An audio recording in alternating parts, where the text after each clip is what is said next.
unfortunately, this is going to be our last meeting in this room right here, so relish it and love it for as long as you can. So if there are any proxies, could you please introduce yourselves at this time? We'll start over here. Just name and who you're proxying for. I'm Becca Shannon, proxying for George Ross. I'm Julie Kinbrock, I'm proxying for Jessica Comstock. I'm Isabel Lee. I'm proxying for Adam Press. And now Secretary Maddox will take roll. All right. Wilhelm. Here. Harris. Here. Shane. Here. Oh, sorry. I just got confused. Comstock on notes here. Young. Here. Ross and Rise. Forthman. Here. Lau. Here. Hall. Steffen. Winston. Present. Schweitzer. Watson. Here. Moser. Here. Toll. Here. Bayer. Here. Was I right? I'm on it tonight. All right. Go on. Absentee. All right, cool. Awesome. 18 of the 19 present. Price. Here. Hi, Price. Sorry. 18 of the 19 present. Great. Okay, now if there are any guests, introduce yourself at this time. I'm Victor Schleich, Director of Government Relations.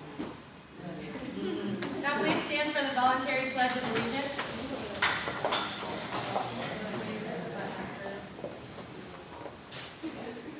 I pledge allegiance to the flag of the United States of America and to the republic for which it stands, one nation, under God, indivisible, with liberty and justice for all. Now, Senators, please remain seated for the pledge of purpose, and everyone else may sit down. Our purpose is to be the voice of the Purdue student body, serve the needs of students in all university matters, and provide leadership that stimulates initiative, inspires excellence, and exemplifies professionalism. And above all, hail Purdue!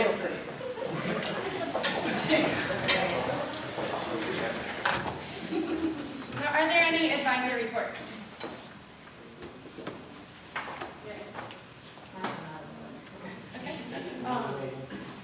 No, I'm more my intel. Please, I have various requests, and you all have gotten the word out greatly. I said, and maybe not everyone heard me at the last Senate meeting, I will choose another 3 randomly for next semester. So, I've started a trend, hopefully I can continue to turn to the rest of my time, like here at Purdue University. But no more money this semester, so hopefully they're going to co-sponsor this day, sorry. Second, I told you before that I was looking to plan a dinner, tentatively November 12th. That is a Wednesday. I can't remember which Wednesday it was Senate or BLD, but tentatively November 12th with the interim vice provost, that's McCuskey, interim vice provost,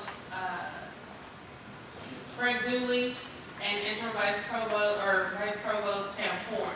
So it would be this group plus cabinet, and you all would be having an intimate catered dinner. I do have some choices between steak and barbecue, but y'all can talk to y'all on your preference.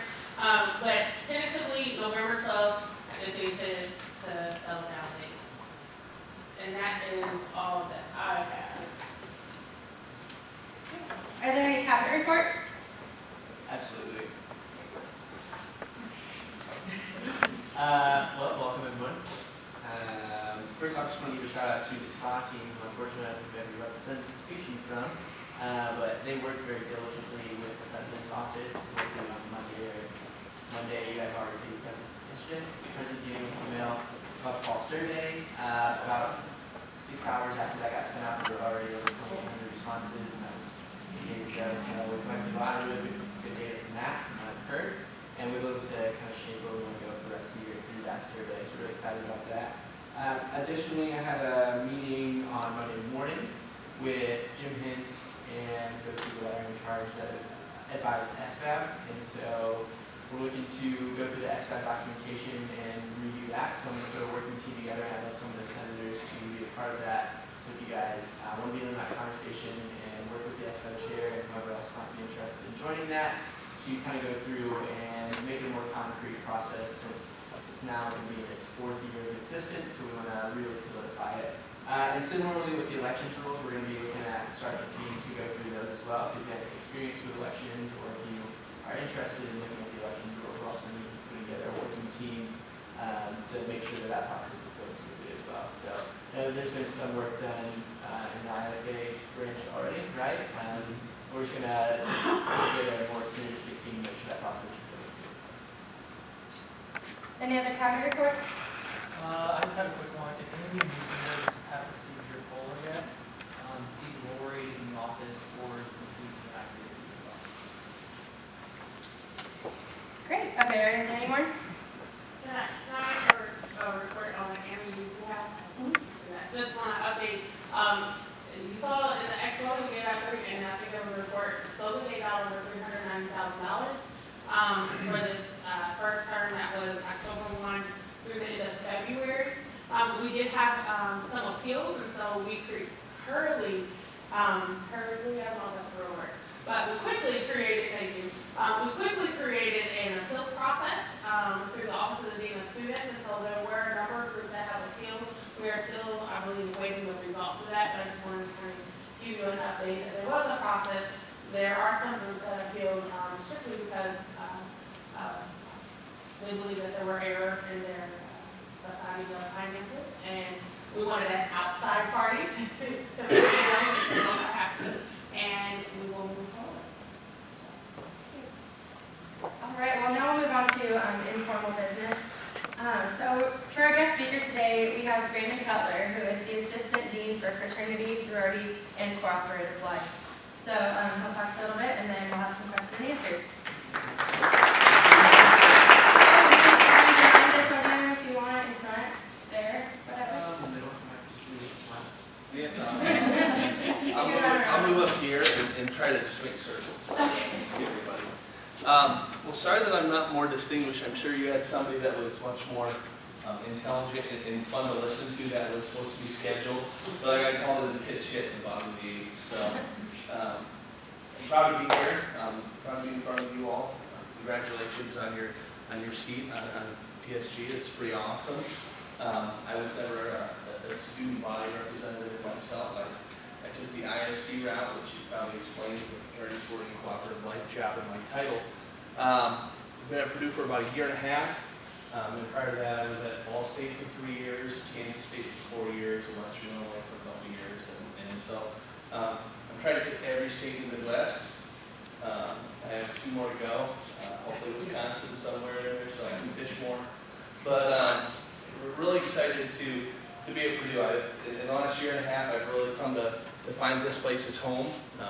I'm an undergrad from Iowa State University, so the STEM school kids are kind of my people. And so it's nice to be around folks that I can identify with the way they think a little bit and some of the things they want to do. What I wanted to chat with you guys about tonight, when I had the opportunity last night about, what is, how can I spend 10 minutes? Well, what can I tell these students in 10 minutes that I think is important? And I guess the message that comes to me most is care. I think in 2014, we live in a world where we can question whether or not some people care about their jobs. Some people care whether or not they do well in their job, whether or not they care about other people, other priorities, the greater good of society, or whether or not they care primarily about getting ahead, lining their pockets, being awesome, being able to tweet out how awesome and epic their experience was while they were blacking out on a porch somewhere taking a concoction of vodka bombs or something. It seems like when we look out at the world and we see what's on social media, very rarely are people saying, "Congratulations, well done, proud of you, keep up the good fight." We usually see people bashing other people. Today I heard there was a group on Twitter trying to get people to sign up for Geek Camp. People can talk trash about each other anonymously. If I could say one thing to you that matters more to me and matters more for the world than anything else is care about other people. Care about doing a good job. If you're going to go into a career, try to find some way to connect that to the greater good of humanity. Whether that's making money, employing people, being a fair boss. The people sitting in this room are going to be world changers. By the time you're done with your career, you're going to have opportunities to be CEOs of companies. Probably some of you are probably going to make millions or billions of dollars. Some of you might go to space. Create the next iPhone, next innovation that is going to be the craze that your kids are going to want when they're 6 years old and can't live without. That's your future. That's the opportunity you have. Find a way to make it a brighter future. Try to find a way to make it a better world. And I'm not sure that we do that all the time anymore. I think most of you would probably agree that we can look around and we can see a lot of things where if we don't have strong advocates, if we don't have people that are willing to fight the good fight, nobody's necessarily willing to make those decisions. We look all around the media or around the press, and every day we see somebody else that's made a bad decision. Whether it's baseball players using steroids or football players that are knocking their wives out in the elevator, or different types of crimes that we see all over the place. Choose to care. Choose to matter. And that's the opportunity that you got. You have the opportunity to set that tone for this campus. As student leaders, as policymakers, as people that are looked up to in your departments, your chapters, choose to matter, choose to fight the good fight. Because we need those people. We need people that are going to pull up the conscience of our students, that are the ones that are going to, on Thursday, Friday, Saturday, when somebody's like, hey, let's do a ton of shots, and they're already too far gone, let's maybe be the one to pull them back. Or maybe you can't pull them back that night, can we do something the next day? Can we have a conversation with a friend about a problem that they have? Confronting issues, and sometimes also caring about other people, and that's what I would encourage you guys to do. No matter what career you go into, no matter what you choose to call your life's passion, the one thing that people are never going to walk away from is hard work, people that care, and people that genuinely want to make a difference. If you do those three things, if you can think about, critically, think about what's the best choice. And once you come to that conclusion, you're willing to actually stand up for it, advocate for it, work to implement a dream, work to implement a plan. The rest is going to come together. You can figure anything out if you choose to do that. So that's what I would encourage you guys to do, is find your way on this campus to learn how to be that person. You're undergraduates, and the beautiful thing about being undergraduates is that's almost like a license to make mistakes. It's almost like permission to try to learn. To maybe not do everything well the first time, but to invest in the process, engage in the process, and start to master your craft, start to figure out your identity. I'm glad I didn't stop developing after I got into college. That would have been really unfortunate for the world if I would have stayed where I was. But keep working. Take this as it's a tremendous opportunity. You go to school at Purdue. You're in the top 5% of all Americans in terms of the quality of education you're ever going to get. You're probably in the top 1 or 2% of education that people in the world are ever going to get. You have more opportunity, more education, more resources, more talent than 90% of the people in the world. When you leave here, expect that. When you leave here, sorry about that. Also shut your phones off. But when you leave here, you're going to be in a room full of people, and you're going to look around and you're going to realize that everybody in this room, I'm one of the most qualified people to deal with these challenges, these problems. Out of everybody in the world, you look down the road, you're going to be at a PTA meeting, you're going to look around and be like, you're going to find yourself looking right back at you. And you're going to be the people that have to come up with the solutions to the problems. You're going to have to be the creative people. You're the ones that are going to be working 60 hours, and you're still going to care about what your kids are eating for lunch at that PTA meeting. You're still going to worry about what type of community that you live in. So use this as a training ground. Use this as a way to build your talent in as many ways as you possibly can. And no pressure, by the way. I don't want to put any pressure on anybody or or set expectations too high. But that's my hope for you. I hope when you leave here, you say, my life changed at Purdue. The opportunities that PSG and the other enrollment opportunities I have shaped my life. And go out there and get it. And don't be afraid to stand up for something you believe in and advocate for yourself. And for your student, and for the student body, that's your job, right? So, anybody have any questions? Over here, Bert. Yeah. Yeah, so, Mike Young. yes. Actually, good day, Kai. I am. Hold on. Awesome. One of the things I want to ask you since you're here, thanks for coming out and giving this talk. I've talked to a lot of my constituents, and one of the things people in the Greek system have mentioned to me is we've had a lot of fraternities unfortunately going on being suspended or being in trouble, and there's not a lot of clarity as to like what they did wrong and like what the consequence was. There's not a lot of transparency because the rest, I think a lot of the people in the Greek system don't know to what degree these mistakes are being translated into accurate punishments. So I was wondering if you could address this perception, maybe tell us something that you would do differently. Well, in 1986, I'll go back and try to give you the 30-second version as quick as I possibly can. In 1986, there was a group of all the Association of Insurance Providers. I don't know if they're any of those, but they did a study that showed that fraternities and sororities were the 6th most dangerous entity, most risky entity to insure from a business line. Number 7 was hazardous nuclear waste facilities. Yeah. And so they created this policy called the Fraternity and Insurance Purchasing Group, FIPG.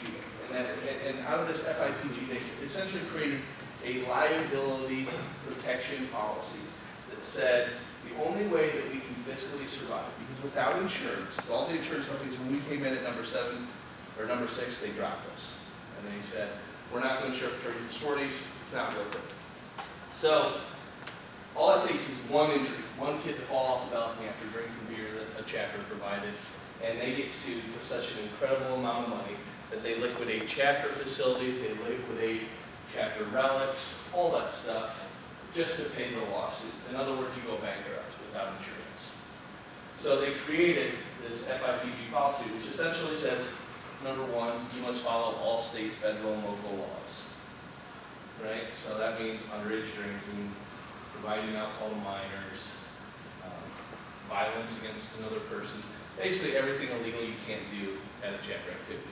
Number 2, it says that a chapter activity is anything that someone deems a chapter activity.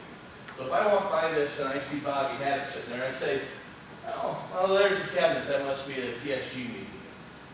Even if it wasn't a PSG meeting, I think it is. If I think it is, generally speaking, that's a chapter event. So they created a bunch of rules that you can't haze people, you can't physically harm people, you can't do a bunch of stuff. All these things have basically protected the national organizations against being sued out of existence. So if you look back to 1987 to now, hypothetically you'd say that policy was extremely successful because right now fraternities and sororities are more popular than they've ever been in the history of fraternity and sorority. More students are choosing to join them. The academic performance of the average fraternity and sorority student is above the all-campus average. There's a lot of positive things that we can say about that fraternity and sorority experience. It's something that I believe in. But at the same time, those things I just listed off to you, we can go to any chapter house, any fraternity house in this campus pretty much, and we can find that 3 nights a week. And so the question I would say is when we wonder why are all these people complaining about what's going on, the thing I would say is why are we not enforcing rules that have been in place since before you were alive? So that's for those of you that are not Greek, when we get initiated, you stand in front of some dimly lit altar, and there's some sort of religious manual that is placed in front of you. You walk up and you point at it or put one hand on it or anything like that, and you say, I promise to do my best to be better than average, to be a leader in my community, to care about other people, to put this organization above the needs of myself, and to learn how to be a better person. At the end of the day, Delta Gamma, anybody here at Delta Gamma? Anybody know what their open motto is? Huh? Do good. Sums up the whole fraternity and sorority experience right there. Do good. So, we put out tons of statistical reports. If we see a chapter that has reported no community service hours, no philanthropic dollars, and they have 2 incidents in a semester where they provided enough alcohol to a young person that they ended up being transported from a residence hall, is that chapter achieving the mission, or is it one of those entities that is the 6th most dangerous citizenship? So after well, I don't know, somebody do the math for me. 87 now, what is it, 27 years? Right, ballpark? After 27 years, we are now number 7. We flip-flop with the hazardous waste facilities. So we can really put that on a badge of honor and say, well, you know, at least we're not a dirty needle. So that's why I do it. Good question. I think that's why, when you talk about transparency and things, I think it's very transparent. Everybody knows what's going on. And so, sooner or later, you know, folks get caught. Well, maybe you didn't understand my question. What I was wondering is, when someone is caught for doing something wrong, there's some sort of process that they go through. Yeah. And Okay. You want to know about the process? Yeah, I was wondering if Okay. that was made transparent. So there's a process where a group of students that are made up of councilors, combined with staff from my office and the Office of Student Rights and Responsibility, get together, and we discuss incidents. And so there are students in the room, and we determine whether or not we think a violation may have taken place, and if that may have taken place, does it warrant an investigation? If that happens, an investigation is conducted by the Office of Student Rights and Responsibilities. At the end of that investigation, there's a determination of whether or not like there's enough evidence to move forward with the hearing. So the Community Standards Board used to be for individuals only. Now it's been altered for groups too. So then 3 students and 2 faculty and staff members sit on the Community Standards Board, and they're presented the evidence and make a determination of whether or not an organization is responsible or not. New this fall is if the chapter has gone to a Community Standards Board or an IFC Judicial Board hearing any time in the past 2 years, Jeff, there's actually a page on the Office of Student Rights and Responsibilities website where those violations and their corresponding sanctions are provided to the general public. So everybody can see all that. Okay, so that's what I was curious about. Thank you. Good question, Mike.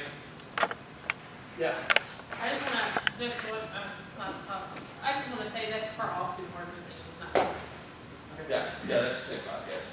We have time for about one more question. Right. Okay, so are there any major initiatives being done to unite Greek life with all the other organizations on campus? Because it feels like there's a bit of a disconnect there sometimes. I would say probably not. At this point, and that has nothing to do with the fact that we don't care about other student organizations. I mean, I think PUDM and the support for the community and for that student organization, you know, I think there's a lot of fraternity and sorority members that try to get involved in other student organizations on campus. The Sigma Pi last year did a mobile food bank for Purdue students. So when we see projects and initiatives like that, I think it's clear that we have organizations that care about the greater student population, other student organizations. But in terms of an intentional initiative, for better or worse, I think we're at a point right now where we have to handle some things inside before we go out and try to change the outside world in a lot of our organizations. So we have once we can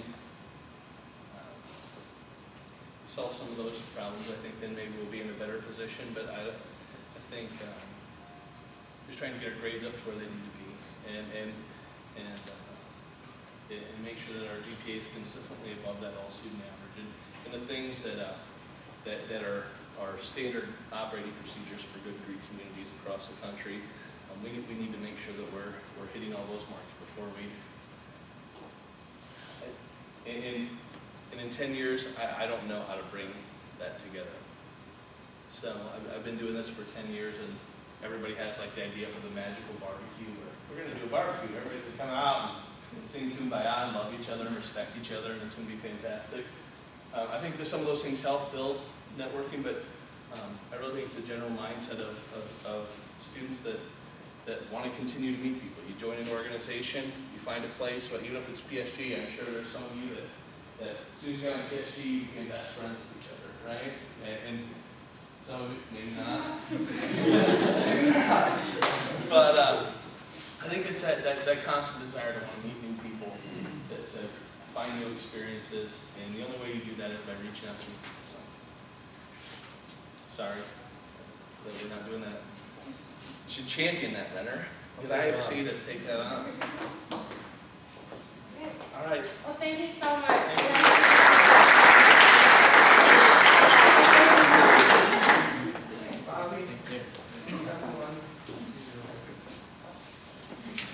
Okay. So next for informal business, we're going to have a oh wait, Dana's not here. Okay, great. So we're going to have a presentation from our own Senator Lau over here, and he's going to keep it to about 4 to 5 minutes. Right?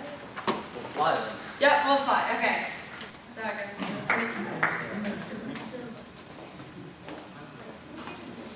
it's already pulled up there.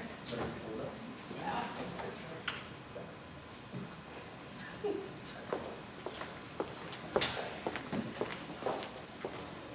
Alright, we'll fly through this as fast as we can. Do you want me to get the buttons?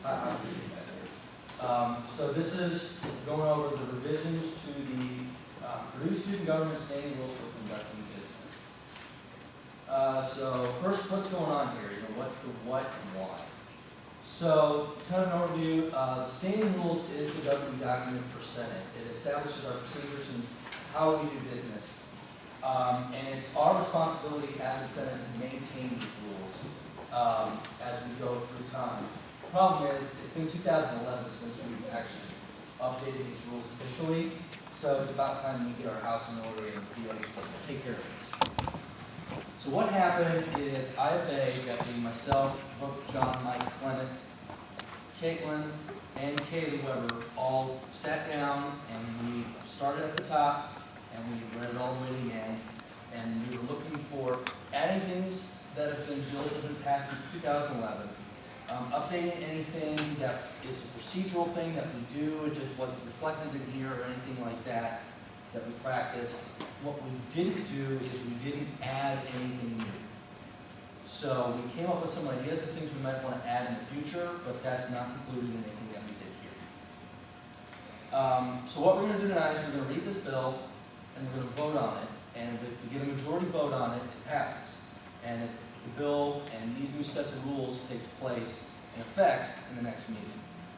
Because this is Senate's own rules for itself, the bill does not have to be signed by the student body president, because this is only Senate, so only Senate has to deal with it. And this is true for any amendment to the standing rules. So the changes, from all semi-please. So these are kind of the summary of the areas that we overlooked. So if you kind of want to follow along in the stapled out copy of this new standing rules document, I'll go through the areas that have changed. So in the heading, we made it Purdue Student Government. It was changed in a different version, but I'll be changing that back. And the numbering was corrected per the bill we passed earlier this year. In the general provisions and definitions, the reference in here was, I believe the reference was corrected, but apparently it doesn't look like the reference was corrected. This was, no, it appears as if the copy is right because later it is correct. So that's something that will have to get changed. And we'll have to go back to you later. Sorry for that. The Article 5 should be a reference to Article 3 of the bylaws. So I'm sorry that that's not changed, but both A and C, that's supposed to be changed there. In Article 1, appointment of the senator to the chair, saying that the pro temp is supposed to be appointed at the first regularly scheduled meeting. And that's a procedural change that we came up with. In Article 2, oath and membership, we added a Section 2 to say, kind of a clarification of the process of, you have to be sworn in as a senator to be able to do the duties of a senator. For example, you have to be sworn in order to be able to vote. And then we also corrected the oath of office to be correct because we found that it was a hybrid, what was in there before was a hybrid of like the president, vice president oath and throwing in a senator's name, so we corrected that. Article 3, suspension and amendment of the rules, no change. Article 4, attendance. Per bill passed last year, the attendance of one member of the Senate meeting president, one student council meeting per month was changed. And to have just an agreement with the bylaws, section 5 was put in to say that pro temp and the Senate committee chairs have to serve 5 office hours. And that's something that's in the bylaws that we just added for clarification. Continuing with attendance, a bill that was passed last year having to do with the impeachment policy was also updated, which basically says if you're a senator, you can be removed via impeachment for failing to send an appropriate proxy to 2 Senate meetings in a semester or 3 in a year, failing to fulfill your office hour requirements for 3 weeks without proper clearance, or violating the conflict interest policy. Next, we corrected the order of business. We had to fix a couple of items and reword the changes that are compared to the agenda that you get every day. And we had to do a spelling correction because the pleas of purpose is not the same thing as the pledge of purpose. So we had to make that correction. It still says please? I say 3 hours, not 5, right? There's like a time.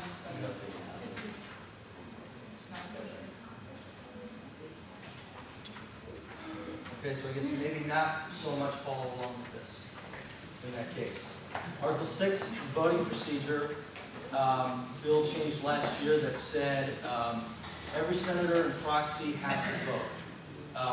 If you have a conflict of interest, you have to vote in an abstention, which is a change from the previous policy. If you had a conflict of interest, you didn't vote. So that's a change from last year. Article 7, legislative procedure and motions. There was an extra no more than 15 minutes of debate clause, so we got rid of that. Article 8, debate. The bill passed 2 years ago, said that a senator may yield his or her time to any sort of electronic media. So if you ever want to show video, audio, Skype, anything like that, you have the ability to use your time for that. You have control of the computer to do so, and any setup time, anything like that counts towards your 5 minutes. Article 9, committee procedure. Section 1 was modified to have an agreement with the bylaws that just talks about committee establishment and maintenance. And Part C was a bill passed last year that says an ad hoc committee can include anybody that's in PSG as a whole, not just senators, as long as there's not a conflict of interest. And in Article 10, constituent services, no changes made yet for Tuesday. So do we have any questions, comments, or concerns? Obviously, I understand that the document that you guys were provided was not correct. However, everything that is in here was correct. So I apologize for this not being correct. And keep in mind that this is going to be brought up as legislation, so like any discussion and stuff, you can save it till then if you don't have questions now. This board? Does this require 2 readings? No, it requires 1. Great.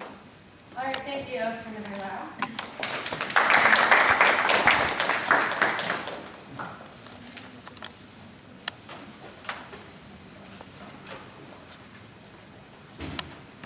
Okay, now we're going to have our own Dana Smith come up and give a brief presentation also for AAUW.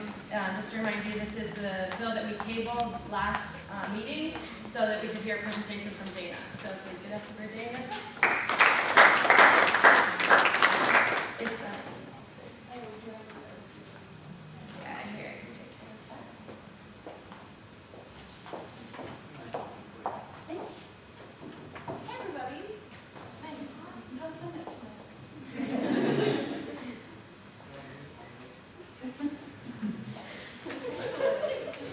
Great. All right, my name is Dana Smith. I'm a director of diversity and inclusion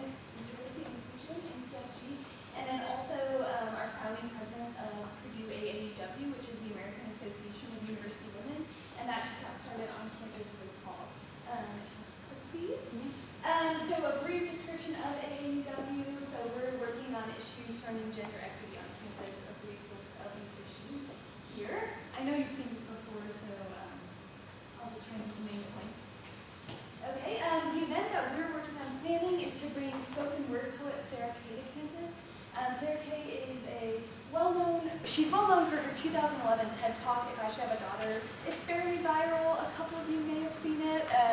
In preliminary discussions with just some friends and people at call-outs surrounding Sarah Kay, there was a lot of interest and excitement over bringing her to campus.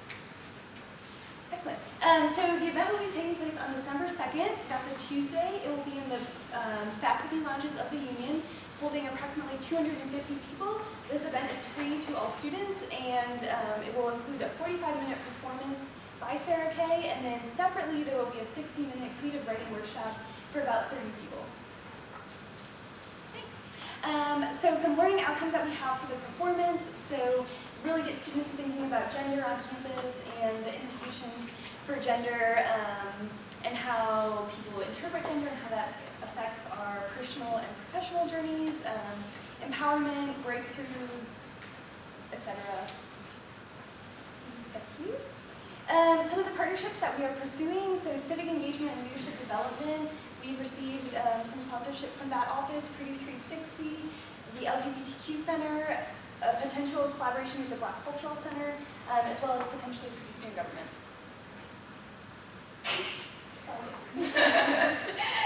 Great. Here is our estimated budget that we're working with. Speaking fees, promotional costs, equipment, room fees, lodging, reception, transportation. These are our anticipated expenses. And then with our sponsorships we've received so far, so our SOGA grant, some sponsorship from CLD, and then the LGBTQ Center leaves about the $1,500 that we're asking for from PSG. This is from the Purdue Student Government Strategic Plan, ripped it right off the website. So in terms of how this aligns with PSG's mission, we are initiating endeavors related to student interests, providing quality programs for the student body. This would be a quality program for the student body, as well as leadership that promotes professionalism. So we really see this as an event that aligns directly with PSG's interests. Excellent. So some benefits for PSG. So obviously we would recognize PSG as a sponsor of this event on advertising materials, as well as time on stage before the performance, 2 to 5 minutes, 2 minutes up here, whatever you need to speak to the attendees, as well as a certain number of reserved spaces at the workshop. Once we get confirmation on how many spaces are in the workshop, then we'll be able to give a more accurate number, but we're estimating about 5 to 10 spaces that we can hold for PSG members. And in the time since this was sent to PSG for display on the screen, I also talked to my executive director, Brittany, and we're planning on incorporating the Sarah Kay performance into the Pass the Mic series that the Diversity and Inclusion Committee is putting on this year. So after the performance, we would hold a discussion and reception led by Sarah Kay, a Pass the Mic topic surrounding gender issues on campus. I can now answer any questions at this time. Yes? One of the things we talked about in caucus, we're curious about, I know we're going to be on the promotional material, but what will be the promotional material? Yeah, right now, again, we're still waiting to hear. I just took the contract to Bozo on Monday to get that all signed. So right now, we're only anticipating. It's funny. He has his own issues with both of contracts. That's what I'm looking for.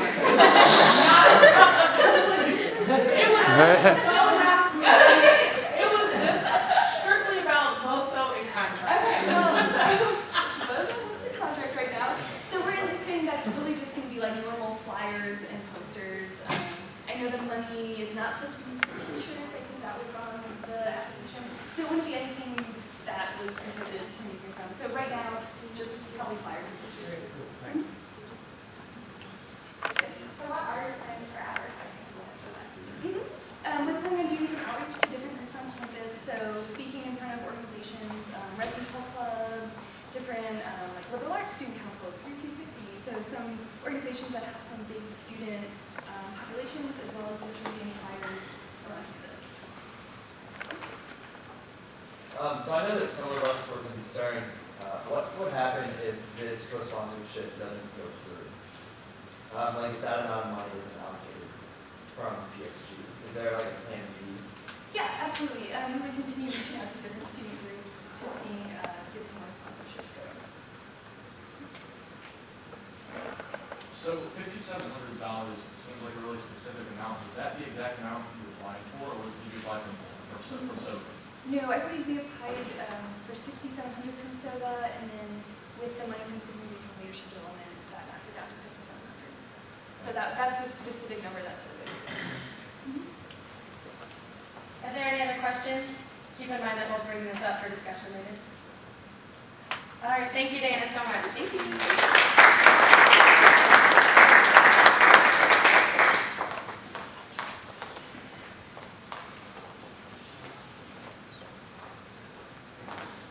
Okay, is there any old business?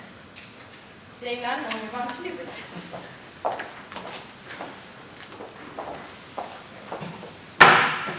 Is there any new business?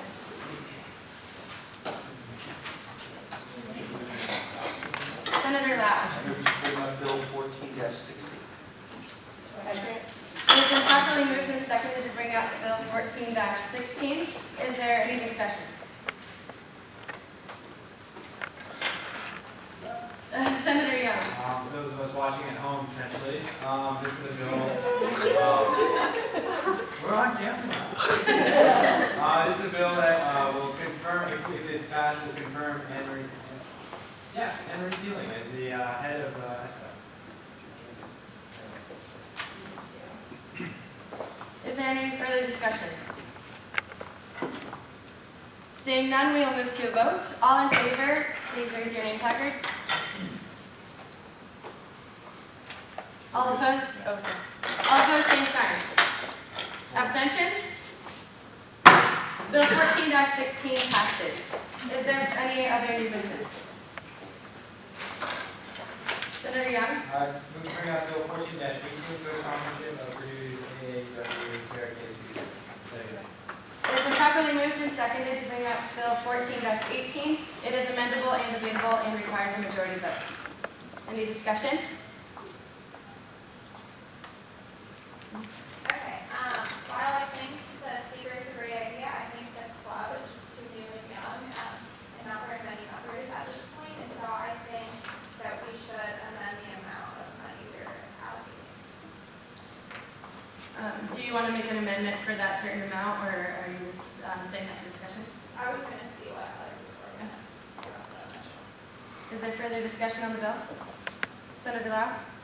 I don't personally feel that the size of the organization really depends, should be contingent on what decides whether or not the funding gets expanded or contracted. I think rather it should be based on the number of people that are going to attend the event, because in my opinion that could possibly incentivize or just cause there to have, punishing new organizations for being so new, and for not having members, and for not having an establishment already.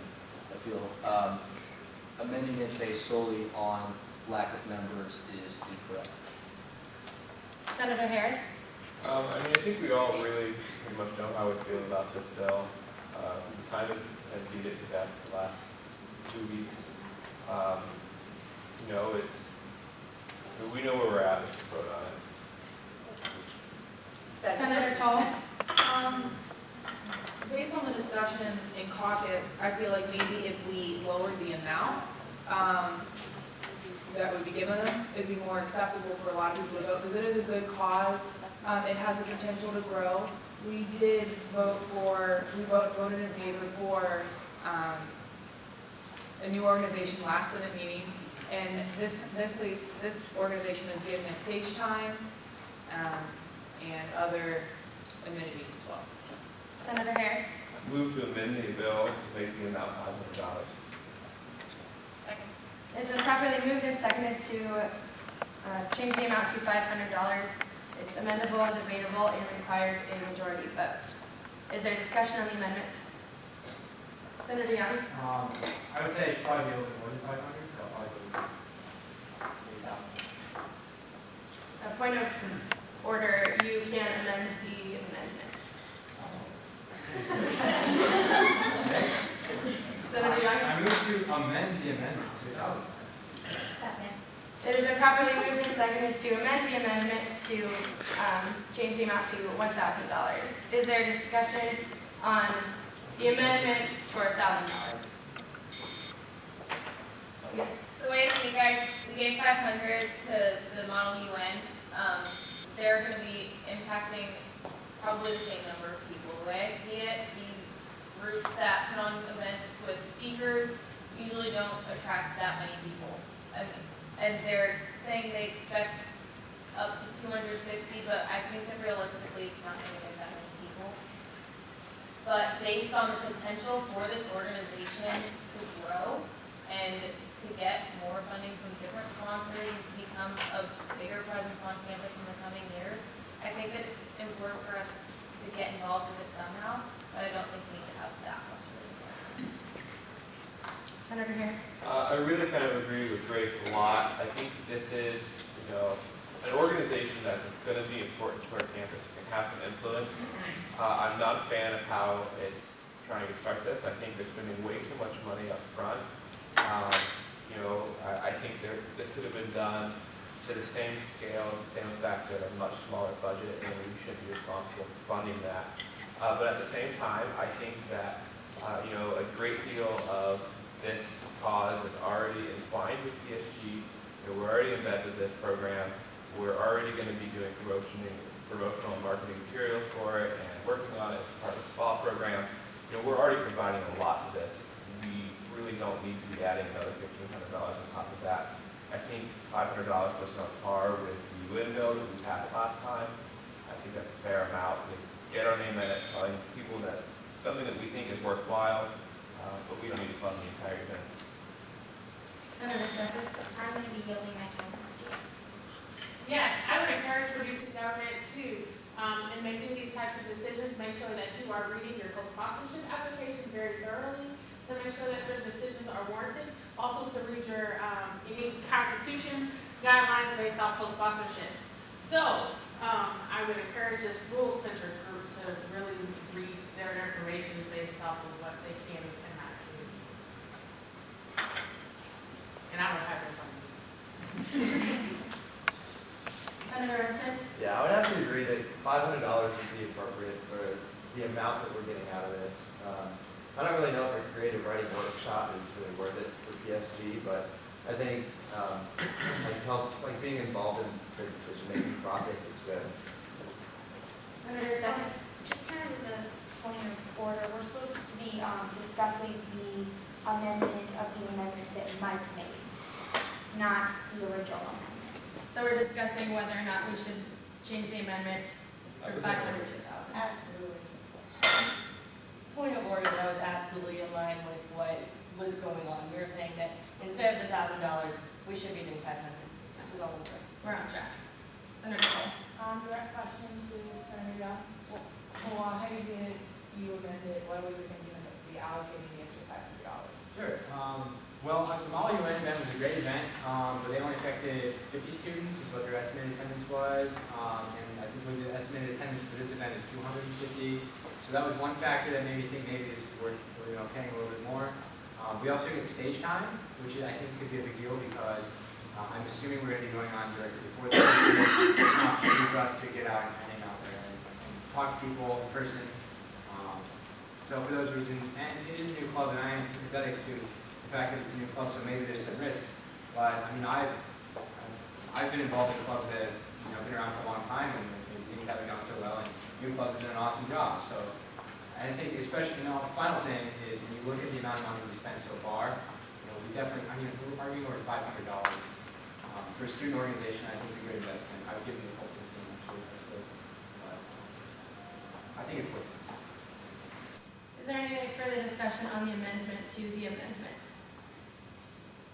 Okay, seeing none, we will move to a vote, and keep in mind that you're voting on whether or not you want to move the $500 amendment to 1,000.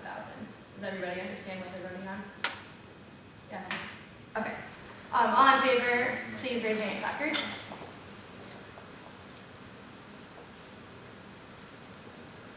All opposed, same sign.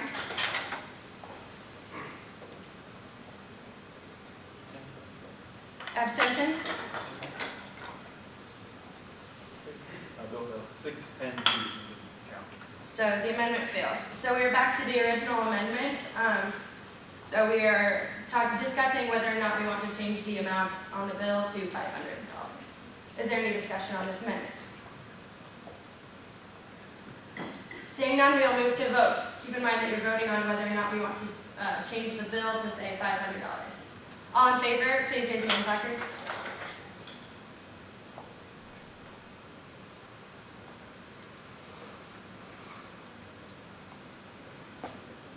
All opposed, same sign. Abstentions? Okay. That's, I like. Yes. That's 17 days. I'll tell you we left that. 15 to 17 against 2. No, that was 2 against. Passes, sorry. Okay, so the amendment passes. So now we're back to the original question. And keep in mind the bill currently is going to, or we're discussing whether or not to allocate $500 to them. Is there any discussion on the main motion, or on the bill? I'd like to, I guess, give my time we're asking our questions to Dana. I would like your opinion on what this 500 would do as opposed to the 15, and where you see, how you see this affecting them. Sure, thank you. 500 as opposed to 1,500 probably limit our capacity for the reception at the end. So the life event, whatever's going on there, it might limit some of the promotional materials that we're able to do with that money. It will definitely cover the speaker's fees, but maybe not much more beyond that. It'll still allow us to have the event, but maybe not to the same scale. Is there any further discussion? Seeing none, we'll move to a vote. All in favor, please raise your name placards. You want to do roll call? I did. Okay, we'll do it by roll. All right. Well, Nay. Harris. Nay. Chang. Yay. Comstock. That was a nay. Yeah. Sorry. Young. Aye. Ross. Yay. Rice. Yay. Fortman. Aye. Wow. Yay. Paul. Aye. Steffens. Abstain. Winston. Aye. Schweitzer. Aye. Watson. Abstain. Moser. Aye. Toll. Aye. Bayo. Aye. Golan. He's absent. Sorry. Price. Aye.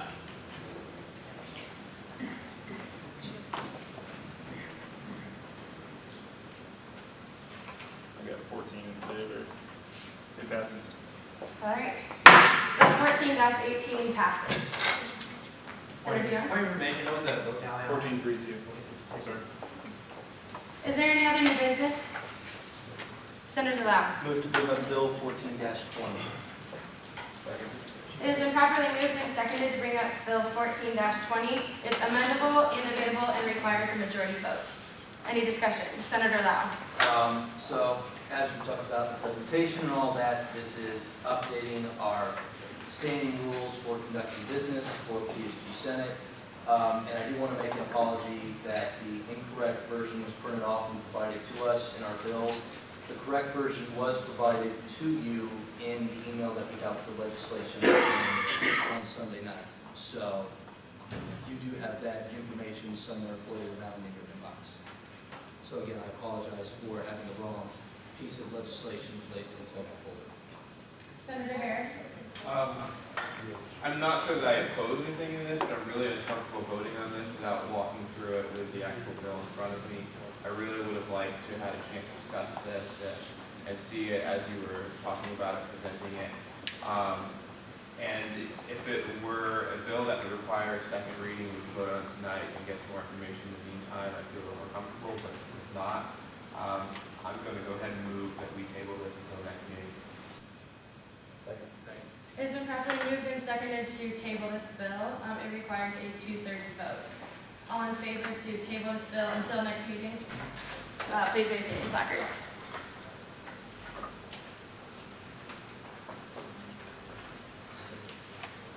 Okay. All opposed? Same sign.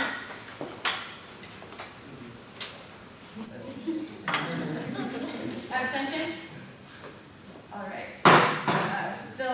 22-20 will be tabled until the next meeting. Is there any other new business? All right, seeing none, is there a motion to adjourn? Okay, and keep in mind we have announcements after this. Okay, all in favor, please raise your hand, placards. All opposed? Abstentions. Okay, now please stick around for announcements though. You have announcements. KRACH? Hi everyone. Okay, so as we determined last meeting, we are co-sponsoring some of the Old Masters. So as part of that, we have already planned a coffee talk with 4 Old Masters on November 3rd. That's the Monday at 2:30 to 3:30 in the Senate room, technically KRACH 260. We are going to have Spurgeon, Medea, Marshall, and Mayer. So we're going to have quite a lot of old. That's like half of them, isn't it? So that's a pretty big deal. We're going to have Dre House coffee and also snacks from Dre House. So what's going to be, their hosts will host and hostess will introduce them, and then I'm going to have some just broad questions to kind of get the conversation flowing, and then it's going to open up to questions from the audience. So we want to have the room full. We want to make sure that the Old Masters know that they're appreciated and that we value them coming and taking their time to be here. So just keep that in mind, more information to come, but if you have questions for any of those people, that would be a really good time to come. Thank you. Thanks, Ken. Anna Martin? There's some clarification on the people she's talking about.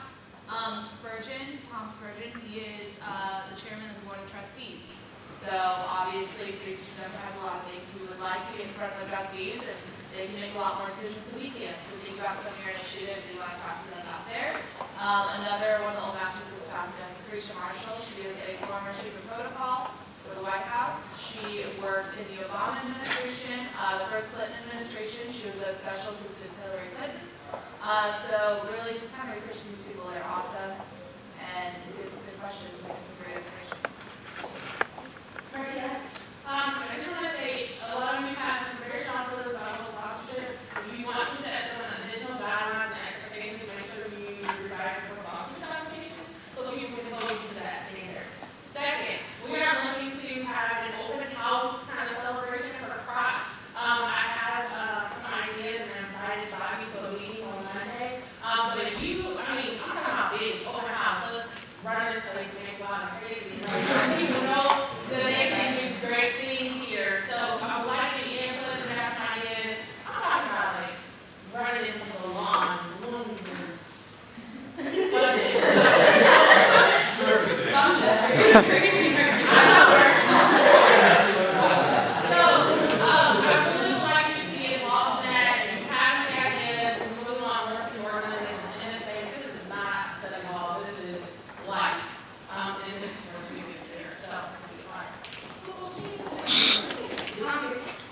Just as a concern, while I understand, and I did vote in favor of tabling that last bill, keep in mind that you guys should be reading all of the legislation that is emailed to you. That is why it's emailed to you.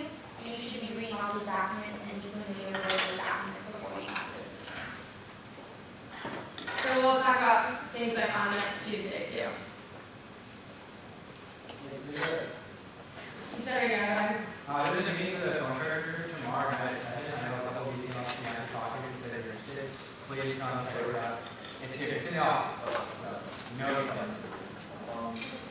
And Kim? Birthdays at the is next week, right? Birthdays?